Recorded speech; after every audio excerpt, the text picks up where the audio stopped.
मेरे बच्चे, अगर ये वाणी आज तेरे कानों तक पहुंच रही है तो समझ ले, ये सिर्फ एक संदेश नहीं, ये ब्रह्मांड की योजना है। तू बहुत थक गया है ना।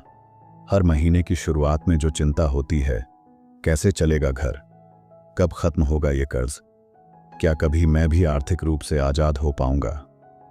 मैं जानता हूं तेरे मन में सवाल उठते हैं, क्या भगवान ने मुझे सिर्फ संघर्ष के लिए ही चुना है? क्या मेरी मेहनत कभी रंग लाएगी? तू अकेला नहीं है। ब्रह्मांड के हर कोने में मेरी दृष्टि उन आत्माओं पर है जो चुपचाप जूझ रही हैं। लेकिन आज मैं तुझसे एक रहस्य साझा करने आया हूं, वित्तीय स्वतंत्रता का रहस्य। ये कोई जादू नहीं, कोई एक रात की बात नहीं, ये एक यात्रा है, भीतर से बाहर तक। और मैं तुझे उस यात्रा पर लेकर चलूंगा जहां अंत में तुझे केवल धन ही नहीं बल्कि आत्मविश्वास, शांति और आनंद भी प्राप्त होगा। मेरे बच्चे, तेरा दर्द मैं जानता हूं। वो दिन याद हैं जब तू R60 को R60,000 बनाने की कोशिश में हर कोने से बचत करता था। कभी किसी जरूरत को टाल देता तो कभी अपनी इच्छाओं को मार देता। तू सोचता रहा, शायद अगला महीना बेहतर होगा, पर हर अगला महीना उसी चिंता, उसी बोझ और उसी अभाव से भरा रहा। तू अकेला नहीं है, तेरे जैसे करोड़ों हैं जो रोज मेहनत करते हैं पर फिर भी वित्तीय चैन नहीं पा पाते। पर अब वक्त आ गया है कि तू सिर्फ जीने के लिए पैसे न कमाए बल्कि पैसे को जीना सिखाए। आज मैं तुझे दिखाऊंगा वो दिव्य सूत्र जो तुझे आर्थिक स्वतंत्रता से मुक्त करेगा। मेरे बच्चे, वित्तीय स्वतंत्रता बाहर से नहीं आती, वो मन की दशा से शुरू होती है। तू धन को बाहर खोजता रहा, पर असली परिवर्तन तब आता है जब तू भीतर से जागता है। तू रोज ये सोचता है, मुझे और पैसा चाहिए, पर मैं कहता हूं तुझे पहले स्पष्टता चाहिए, क्योंकि धन वहीं टिकता है जहां संकल्प, संयम और सद्बुद्धि हो। मैं ये नहीं कहता कि तू अमीर बन जाएगा सिर्फ मेरी वाणी सुनकर, पर यदि तू इन बातों को जीवन में उतारे तो धीरे धीरे तेरे भीतर एक नई ऊर्जा जागेगी, और वही ऊर्जा तेरे निर्णयों को बदलेगी, तेरे दृष्टिकोण को बदलेगी और अंततः तेरे परिणामों को भी। तू जो पैसा समझता है वो सिर्फ नोटों का ढेर नहीं होता। धन का असली अर्थ है संपूर्णता, जिसमें शांति है, संतोष है और स्वतंत्रता है।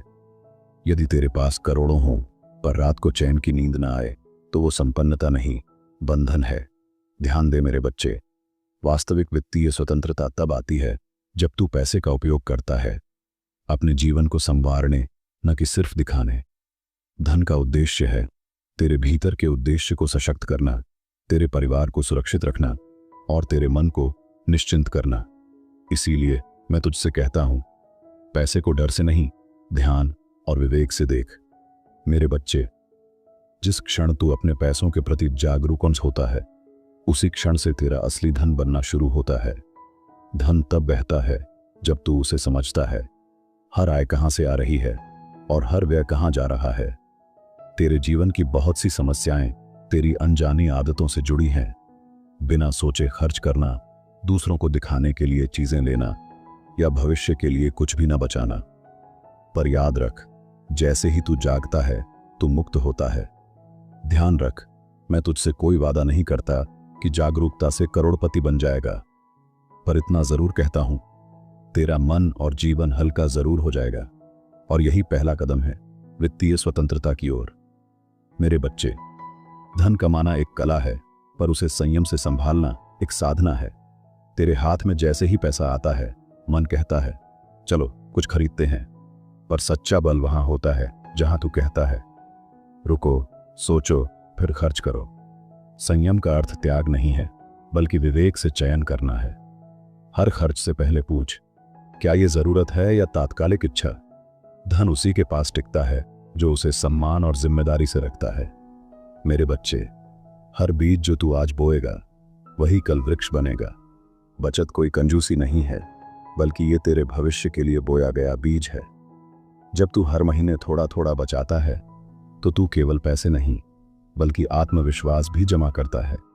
बचत तुझे विपत्ति के समय झुकने से बचाती है। ध्यान रख, तेरा भविष्य आज तेरे निर्णयों पर निर्भर है।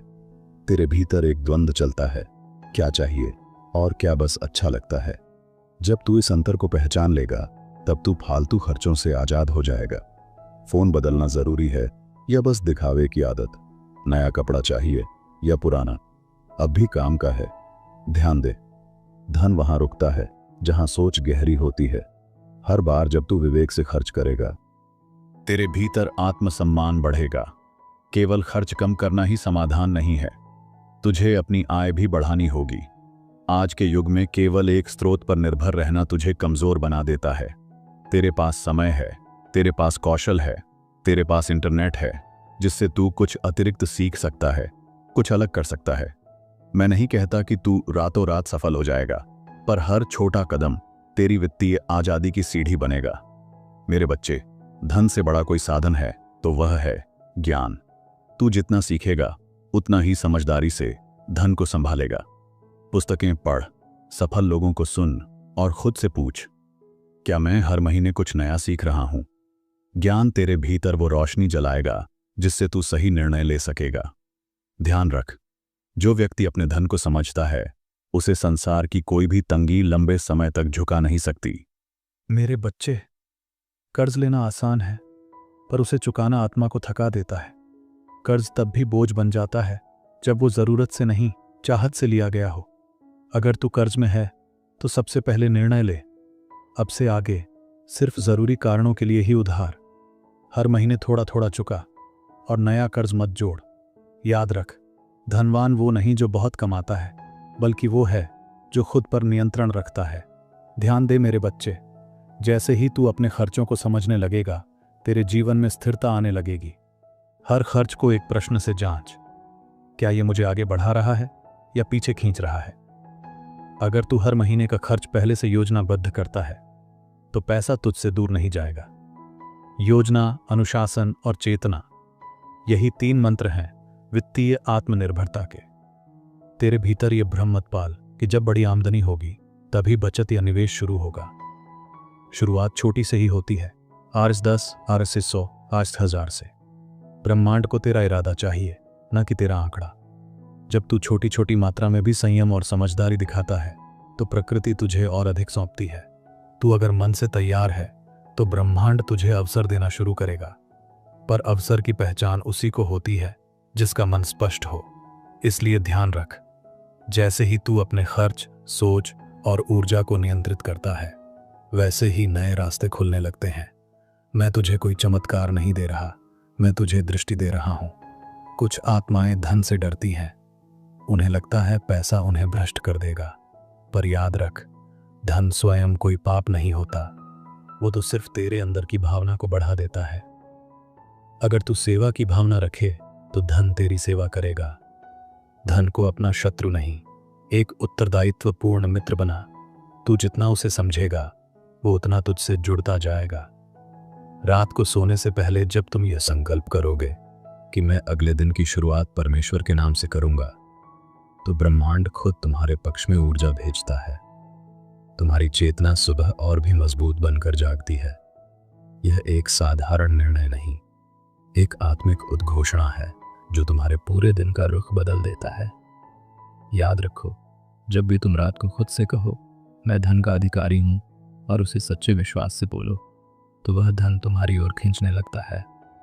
इसका कारण यह नहीं कि शब्दों में कोई जादू है, बल्कि इसलिए कि यह शब्द तुम्हारे भीतर आत्मबल और विश्वास की लहरें उठाते हैं जो ब्रह्मांड तक पहुंचती हैं। ध्यान से सुनो, तुम्हारा हर विचार एक बीज है और रात वो जमीन है जहां बीज बोया जाता है। अगर तुम रात को डर, चिंता या गरीबी के विचारों से सोए तो सुबह वैसी ही ऊर्जा के साथ जागोगे। लेकिन अगर तुम आत्मिक संतुलन, आभार और समृद्धि के विचारों को लेकर सोए तो ब्रह्मांड वहीं उगाएगा।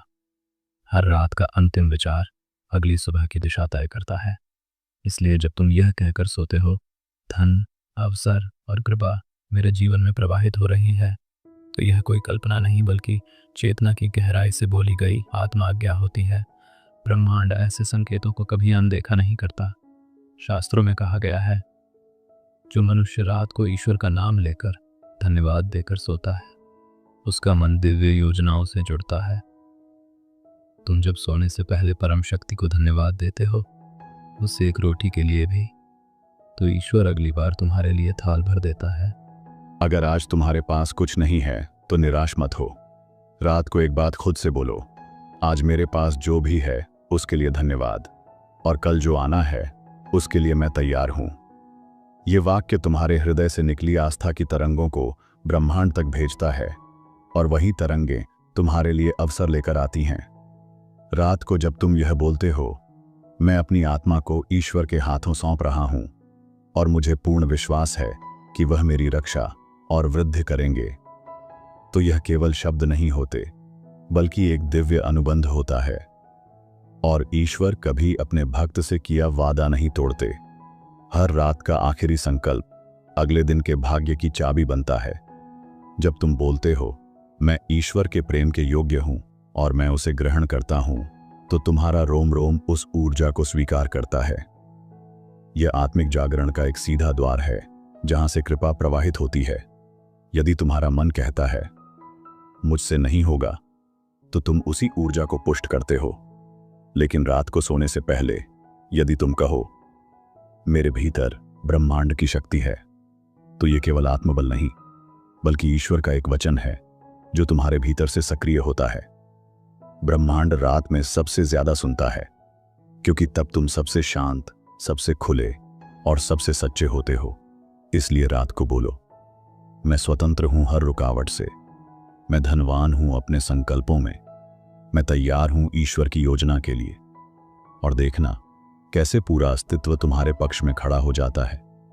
लेकिन ध्यान रहे, यह प्रक्रिया कोई जादू नहीं है, यह ईश्वर के साथ एक संबंध है, एक संवाद है। जब तुम प्रतिदिन एक समर्पित भाव से यूनिवर्स से बात करोगे, तो तुम्हारी आत्मा धीरे धीरे जागृत होने लगेगी, तुम्हारे भीतर की कल्पनाएं परिवर्तित होंगी, और जैसे जैसे तुम्हारी ऊर्जा बदलेगी, वैसे वैसे तुम्हारे जीवन की दिशा भी बदलने लगेगी। यूनिवर्स हमेशा वही लौट आता है जो तुम भीतर से भेजते हो। अगर तुम भय, शक और निराशा भेजोगे, तो वही अनुभव तुम्हारे जीवन में लौटेगा। लेकिन अगर तुम विश्वास, प्रेम और कृतज्ञता की ऊर्जा भेजोगे, तो ब्रह्मांड तुम्हारे लिए वैसे ही अवसर और परिस्थितियां रच देगा। हर रात सोने से पहले उन 5 बातों को कहने के पीछे यही रहस्य है। यह केवल शब्द नहीं है, यह तुम्हारी आत्मा की तरंगें हैं। यह तुम्हारा दिव्य कम्युनिकेशन है उस शक्ति से जो इस पूरे ब्रह्मांड को चला रही है। जैसे जैसे तुम इस प्रक्रिया को अपनाओगे, तुम पाओगे कि छोटी छोटी चीजें अपने आप ठीक होने लगी हैं। कोई अचानक मदद करने आ जाएगा, किसी काम में अनचाही सफलता मिल जाएगी, या फिर मन की उलझनें धीरे धीरे खत्म होने लगेंगी। ये चमत्कार नहीं, ये तुम्हारे अंदर के कंपन का असर है। एक बात और, जब तुम इन 5 बातों को रोज रात कहोगे, तो तुम्हारे अंदर एक आंतरिक संतुलन बनना शुरू होगा। तुम्हारा दिमाग शांत होगा, नींद गहरी होगी, और अगले दिन का आरंभ सकारात्मक ऊर्जा के साथ होगा। याद रखो, ये 5 बातें कोई मांग नहीं है, ये तुम्हारे और ब्रह्मांड के बीच की एक समझ है। यह एक स्पेशल कनेक्शन है जहां तुम अपने ईश्वर को, अपनी आत्मा को कहते हो कि तुम तैयार हो बदलाव को स्वीकार करने के लिए। और जब तुम तैयार होते हो, तो ब्रह्मांड तुम्हारे लिए द्वार खोल देता है जो अब तक बंद थे। जो असंभव लगता था, धीरे धीरे संभव होने लगता है, क्योंकि अब तुम संरेखित हो अपने आत्मिक पथ से। जो लोग इस प्रक्रिया को हंसी में उड़ाते हैं, वो शायद कभी इस सत्य का अनुभव नहीं कर पाते, क्योंकि ब्रह्मांड से संवाद करने के लिए एक मासूम विश्वास चाहिए। वो विश्वास जो एक बच्चे में होता है अपने माता पिता के प्रति। तो अगली बार जब तुम बिस्तर पर जाओ, अपनी आंखें बंद करो और इन 5 बातों को फिर से कहो, मन से, भाव से, पूर्ण समर्पण के साथ। तुम पाओगे जैसे किसी ने तुम्हारे सिर पर हाथ रख दिया हो, क्योंकि यही तो आत्मा का स्पर्श होता है। यही तो वह क्षण है जब तुम ईश्वर के सबसे करीब होते हो। न शोर होता है, न भीड़, बस तुम होते हो और वह अनंत ब्रह्मांड। दूसरों की मदद करना ब्रह्मांड से जुड़ने का एक शक्तिशाली माध्यम है। जब तुम किसी जरूरतमंद की मदद करते हो बिना किसी स्वार्थ के, तो ये एक ऊर्जा चक्र बनता है जो तुम्हारे जीवन में दौलत और अवसरों को खींच लाता है। यही कारण है कि बहुत से सफल लोग हमेशा देने में विश्वास करते हैं। ब्रह्मांड का नियम है, जितना तुम दोगे उतना ही बढ़कर तुम्हारे पास लौटेगा। आज से ही अपने जीवन में सेवा को शामिल करो, चाहे वो समय हो, धन हो या प्रेम। जो भी तुम्हारे पास है उसे बांटने की आदत डालो। फिर देखो कैसे तुम्हारे चारों ओर चमत्कार शुरू हो जाते हैं। अब एक और रहस्य, जब भी तुम कृतज्ञता के साथ ब्रह्मांड से बात करते हो, वह तुम्हारी प्रार्थनाएं सुनता है। ध्यान में बैठो, आंखें बंद करो और कहो, हे ईश्वर, मैं आभारी हूं उन चीजों के लिए जो अभी मेरे पास हैं। मैं तैयार हूं उन आशीर्वादों को भी स्वीकार करने के लिए जो तू मेरे लिए भेज रहा है। बस यह भाव, यह कंपन तुम्हारे जीवन के रास्ते साफ कर देगा। ध्यान रहे, प्रार्थना सिर्फ मांगने का माध्यम नहीं, बल्कि जुड़ने का जरिया है। ब्रह्मांड के संकेत हर जगह हैं, कभी नंबर में, कभी सपनों में, कभी किसी अजनबी की बात में। तुम्हारा काम है उन्हें पहचानना। जब तुम बार बार 111, 222 या 777 जैसे नंबर देखते हो, तो ये संकेत होते हैं कि तुम्हारे विचार और ऊर्जा ब्रह्मांड के साथ मेल खा रही हैं। इन पलों में अपने इरादों को दोहराओ, जो चाहो उसे सोचो और महसूस करो, क्योंकि वो समय है जब दरवाजे खुले होते हैं। तुम्हें लगेगा, क्या ये सब इतना आसान है? क्या सिर्फ विचारों से, आस्था से ऊर्जा बदल सकती है? हाँ, पर इसके लिए लगातार अभ्यास चाहिए। तुमने जो वर्षों तक नकारात्मकता में जिया है, उसे एक दिन में मिटा पाना संभव नहीं, पर हर दिन थोड़ा थोड़ा करके तुम अपने भाग्य की दिशा बदल सकते हो। हर दिन थोड़ा ध्यान, थोड़ी प्रार्थना, थोड़ी सेवा, यही बनेगा तुम्हारे धन का, सफलता का और आनंद का स्रोत। अब मैं तुमसे कहना चाहता हूं, अगर तुम्हारा दिल बार बार किसी चीज की ओर खींचता है, तो वो संयोग नहीं है, वो तुम्हारी आत्मा का बुलावा है। शायद तुम किसी नई दिशा में जाना चाहते हो, कुछ नया शुरू करना चाहते हो। डरते हो, क्या होगा, सफल होंगे या नहीं? पर जान लो, अगर वो विचार बार बार तुम्हें खींच रहा है, तो वो ब्रह्मांड की प्रेरणा है। उसे नजरअंदाज मत करो। जब तुम ब्रह्मांड पर विश्वास करना सीखते हो, तो डर कम होने लगता है। हर चुनौती को तुम एक संकेत की तरह देखने लगते हो। देर होना, किसी चीज का रुक जाना या किसी मौके का छिन जाना, सब में कोई ना कोई वजह होती है, और ये वजह तुम्हारे हक में होती है। ब्रह्मांड तुमसे कभी कुछ छीनता नहीं, वो या तो बचाता है या बेहतर के लिए रास्ता साफ करता है। अब मैं तुमसे एक अभ्यास करवाना चाहता हूँ। हर सुबह उठते ही ये 4 वाक्य बोलो। 1, मैं आभारी हूँ। 2, मैं तैयार हूँ। 3, मैं काबिल हूँ। 4, मैं खुले दिल से ब्रह्मांड से धन स्वीकार करता हूँ। ये 4 वाक्य अगर सच्चे भाव से बोले जाए, तो ये तुम्हारी ऊर्जा को रीसेट कर देंगे। तुम्हारे चारों ओर एक नई शक्ति का निर्माण होगा, जो चमत्कारों को आकर्षित करेगी। कभी कभी धन सिर्फ पैसों के रूप में नहीं आता, कभी वो एक अवसर होता है, कभी एक व्यक्ति, कभी एक विचार। ध्यान रखो, हर दिन ब्रह्मांड कुछ ना कुछ भेजता है तुम्हारी सहायता के लिए। अगर तुम सिर्फ पैसों पर ध्यान दोगे, तो बाकी आशीर्वाद मिस कर सकते हो। हर चीज को खुले मन से स्वीकार करो, क्योंकि जब तुम सब कुछ एक तोहफे की तरह देखने लगते हो, तब असली चमत्कार शुरू होते हैं। अब बात करते हैं सबसे गहरे स्तर की, आत्मा का विश्वास। अगर तुम्हारी आत्मा को यकीन है कि तुम समृद्धि के योग्य हो, तो ब्रह्मांड भी तुम्हें वैसा ही दिखाएगा। पर अगर भीतर से संदेह है, तो कोई उपाय काम नहीं करेगा। इसलिए खुद से यह सवाल पूछो, क्या मैं वास्तव में विश्वास करता हूँ कि मैं धन और सफलता के योग्य हूँ? अगर जवाब ना है, तो पहले उस यकीन को मजबूत करो, बाकी सब अपने आप होगा। और अंत में मेरे प्यारे आत्मा, ये जान ले, तू अकेला नहीं है। तेरे भीतर जो चेतना है, वो ब्रह्मांड से जुड़ी है। हर बार जब तू उम्मीद